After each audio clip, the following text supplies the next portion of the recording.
What made you go to WCW finally? It seemed like a lot of the less popular wrestlers from Mexico came over first. Did they try and get you earlier? What was the reason why you didn't come until towards the end?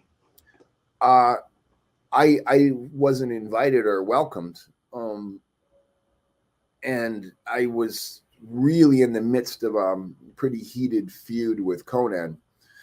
Uh, I'm sure you'll ask me about that sooner or later. I need to say that from the beginning, I never had a problem with Konnan. I truly believe whatever version of whoever you talk to when you speak to him, because there's different versions of that. He has one point of view. Mine is I truly believe we were very young men, not prepared for the level of success we had, and they really played us against each other, and I believe that affected him a lot more than it affected me. So he hated me.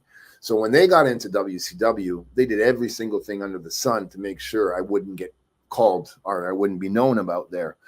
But it got to the point where I was recently married, and I was pretty burned out in Mexico because I had been the Vampiro character for 5 or 6 years, and we all left the Arena Mexico and AAA to do another TV promotion that I was one of the main characters in that promotion, Promo Azteca.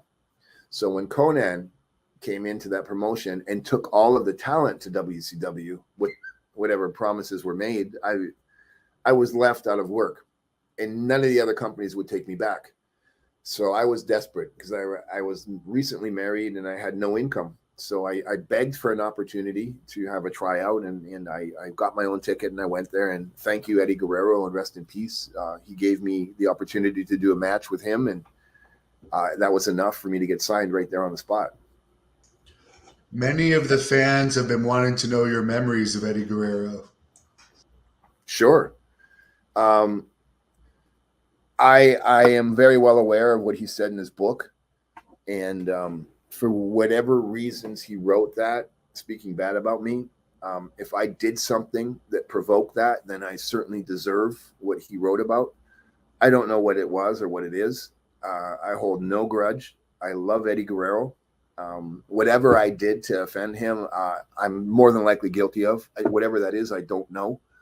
So I've apologized to God, to the energies in the universe, to his family, to anybody who listened to me, because as far as I know, and the personal memories I have of Eddie Guerrero, I mean, I remember when Eddie Guerrero first got to Mexico, and he was on another level even back then, and this is when he just started going to Japan.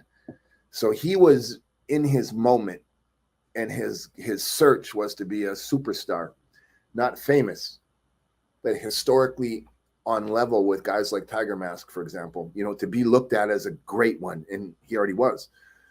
Um, I remember Eddie would take me to the arena and try to teach me things. And I'll never forget those things. He taught me how to space the ropes and how to run the ropes, and how to receive a certain type of drop kick and things like that. I also remember his daughter was just a few months old, and I remember going to the store with him and buying diapers and baby supplies because they weren't paying him on time. So I had a different relationship with him and his family. And I got mad love for him. I got mad love for his family. I met his daughter in Lucha Underground. I'm friends with Vicky, his relatives, and anybody else who's still around. I hold them in the highest regards. I'm only sorry because I know Eddie loved me and I loved Eddie, that we ended on terms that we didn't get to rectify or speak about whatever it was that rubbed him the wrong way. That bothers me, and I accept full responsibility, and that's kind of my memories of Eddie.